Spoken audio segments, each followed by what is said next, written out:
নমস্কাৰ বন্ধু বান্ধৱীসকল, জ্ঞান বিজ্ঞান ৰাজ্জাক ইউটিউব চেনেললৈ আপোনালোকক স্বাগতম জনাইছোঁ।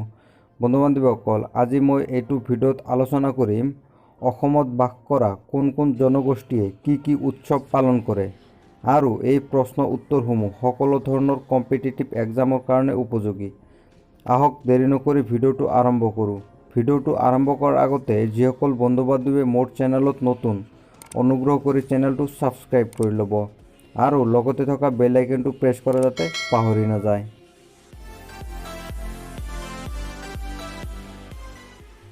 বন্ধু বান্ধৱীসকল, পোনপ্ৰথমে আমি আহক বিহুৰ বিষয়ে অলপ থুলমূলকৈ জানি লওঁ। বিহু অসমৰ জাতীয় উৎসৱ।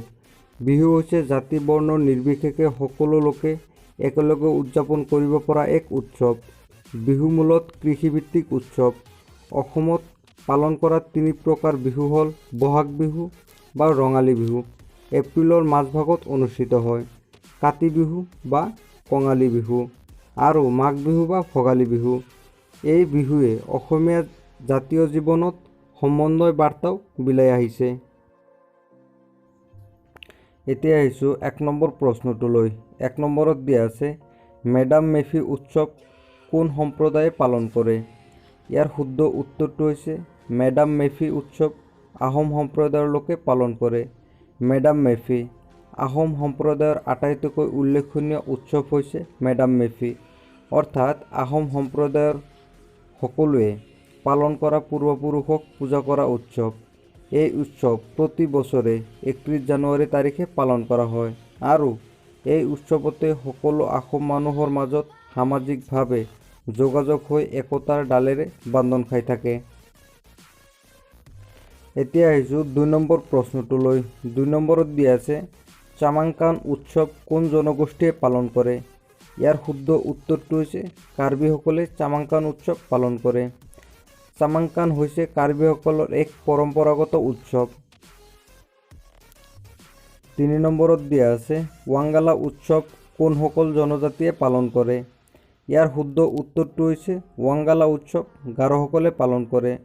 ৱাংগালা হৈছে গাৰোসকলৰ উৎসৱ। ৱাংগালা উৎসৱ গাৰো জনজাতিৰ এক কৃষিভিত্তিক উৎসৱ। এতিয়া আহিছোঁ ৪ নম্বৰ প্ৰশ্নটোলৈ। ৪ নম্বৰত দিয়া আছে, আলি আই লৃগাং উৎসৱ কোনসকল জনজাতিয়ে পালন কৰে? ইয়াৰ শুদ্ধ উত্তৰটো হৈছে মিচিং। মিচিং জনজাতিসকলে আলি আই লৃগাং উৎসৱ পালন কৰে। আলি আই লৃগাং মিচিংসকলৰ জাতীয় উৎসৱ। কৃষিজীৱী মিচিংসকলে বসুন্ধৰাৰ বুকু কৰ্ষণ কৰি খাদ্যশস্য উৎপাদন কৰে আৰু ইয়াতেই সৃষ্টি হ'ল কৃষিভিত্তিক বসন্ত উৎসৱ আলি আই লৃগাং। এতিয়া আহিছোঁ ৫ নম্বৰ প্ৰশ্নটোলৈ। ৫ নম্বৰ প্ৰশ্নত দিয়া আছে, বড়ো জনগোষ্ঠীয়ে পালন কৰা উৎসৱটোৰ নাম কি? ইয়াৰ শুদ্ধ উত্তৰটো হৈছে বাথৌ পূজা।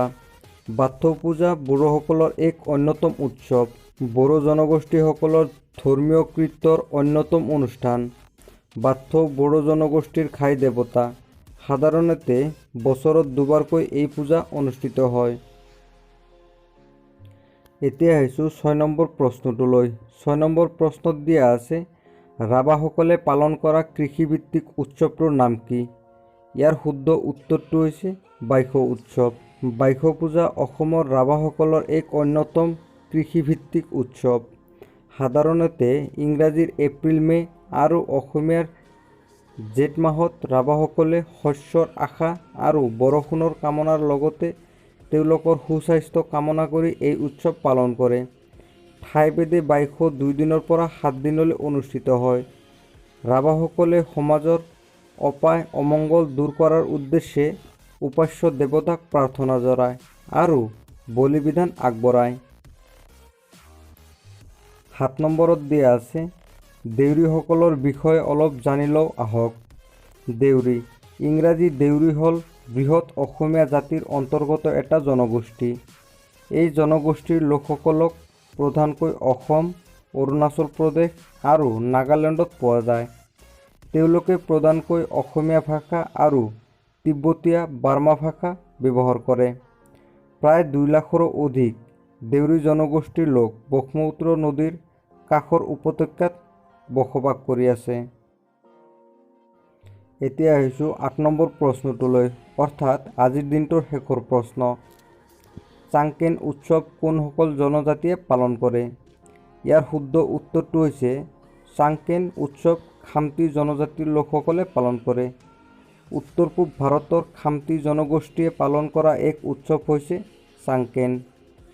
খামতিসকলৰ উপৰিও চিংফো জনগোষ্ঠী, টাংচা জনগোষ্ঠী, টাই খামিয়াং জনগোষ্ঠী, টাই আহোম জনগোষ্ঠী, টাই ফাকে জনগোষ্ঠী, টাই আইটন জনগোষ্ঠীয়েও এই উৎসৱ পালন কৰে। আজিলৈ ইমানেই। বন্ধু বান্ধৱীসকল, যদি ভিডিঅ'টোত কিবা ভুল হৈছে অনুগ্ৰহ কৰি জনাই দিব আৰু লগতে মোক ক্ষমা কৰি দিব, কাৰণ আপোনালোকক ভুল ইনফৰমেশ্যন দিয়াটো মোৰ উদ্দেশ্য নহয়। যদি ভিডিঅ'টো চাই ভাল পাইছে তেনেহ'লে লাইক কৰি দিব, কাৰণ আপোনাৰ এটা লাইকে আমাক পৰৱৰ্তী আৰু এটা নতুন ভিডিঅ' বনোৱাত বহুত উৎসাহ প্ৰদান কৰে। আৰু এনেধৰণৰ হেল্পফুল ভিডিঅ' পোৱাৰ কাৰণে জ্ঞান বিজ্ঞান ৰাজ্জাক ইউটিউব চেনেলটো ছাবস্ক্ৰাইব কৰি ল'ব। ধন্যবাদ।